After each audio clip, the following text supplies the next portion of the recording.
어제 경제인 협회에서 국내 여러 대기업 사장단과 함께 긴급 성명을 발표했습니다. 내용은 상법 개정에 문제가 있다. 기업 경영에 애로가 예상되니 자제해달라, 이런 내용으로 보여집니다.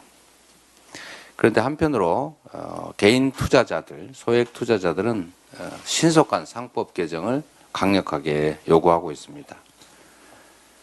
구체적으로 2015년에 삼성물산 합병, 또 2021년에 LG화학의 물적 분할, 2024년에 SK이노베이션 합병, 그리고 두산밥캣 포괄적 주식 교환, 이런 사례들을 통해서 소액 주주들의 실질적 가치를 훼손하는 일이 계속 벌어지고 있습니다.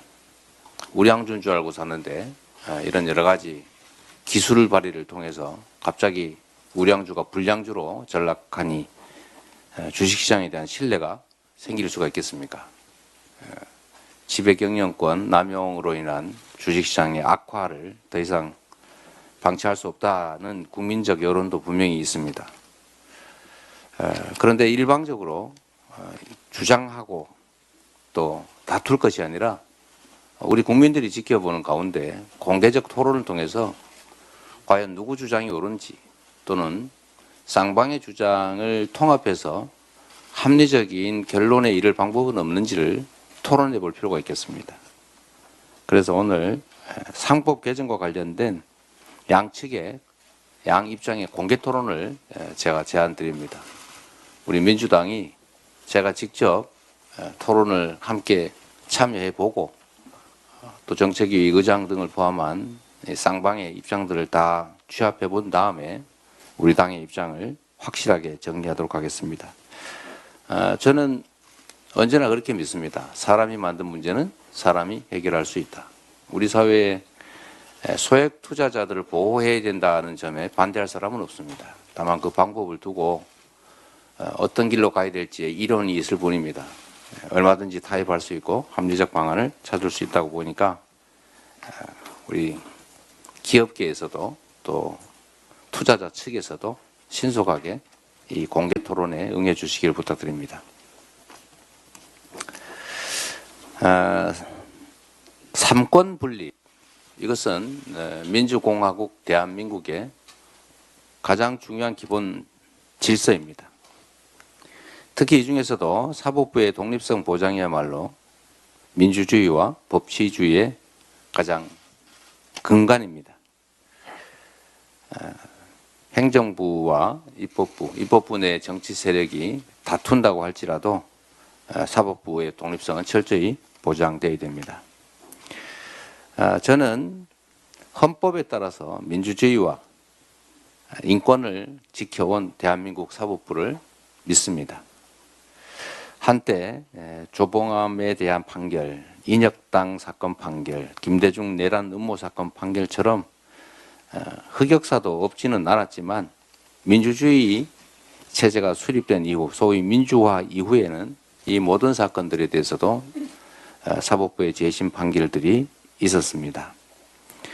한때 잘못 가더라도 반드시 제기를 찾아왔고, 이런 사법부의 독립성과 양심, 또 정의에 대한 추구가 이 나라의 민주주의를 지금까지 이끌어왔다라고 확신합니다.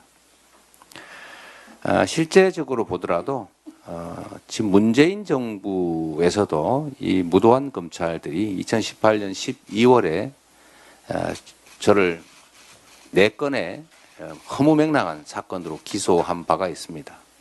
여러분이 이제는 어쩌면 잊어버렸을지도 모르겠는데, 제가 멀쩡한 친형을 강제 입원시켰다는 회개한 있지도 않은 사실을 가지고 저를 기소했습니다. 그뿐만이 아니라 대장동 개발에서 5,503억 원을 벌었다라고 제가 주장하고 공고문에 실었다는 이유로 왜 벌었다라는 과거 표현을 썼냐, 아직은 100% 들어온 건 아니고 들어오는 중 아니냐 라고 하는 이런 회개한 이유로 과거형 표현을 문제 삼아서 기소했습니다. 그뿐만 아니라 왜 억울하다고 말했느냐. 예? 검사 사칭 사건에 대해서 유죄 판결이 났음을 인정했다고 해도 아무 소리 말아야지. 누명 썼다. 억울하다. 이렇게 말한 것 자체가 허위사실 공표다. 얘가 또 기소하지 않았습니까? 무려 2년 동안 제가 법정에 끌려다녔지만 잠깐의 우여곡절을 거쳐서 결국 사필 규정해서 제자리를 찾아준 것도 대한민국의 사법부였습니다. 또 작년에 여러분들께서 다 기억하시겠지만 터무니없이 구속영장을 청구하고 더불어민주당 자체에서도 그 전열이 무너져가지고 국회가 체포동의안을 가결하는 구속해도 좋다라고 하는 국회의 입장 표명이 있었지만 역시 구속영장 기각을 통해서 제자리를 잡아준 것도 사법부였다는 말씀을 드립니다. 제가 수십 년 법조인으로 종사해 왔지만 그 수천 건의 사건을 처리하면서도 상식과 법리에 명백하게 어긋나는 그런 결론이라고 하는 것은 제 기억으로는 거의 손에 꼽을 정도에 불과했습니다. 법관은 독립되어 있습니다. 그래서 법관들마다 다른 판단을 내릴 수가 있습니다. 그래서 3심제가 있습니다. 고등법원, 대법원이 있는 이유가 바로 그것입니다. 제가 현실의 법정이 2번 남아있다라고 말씀드렸던 이유기도 합니다.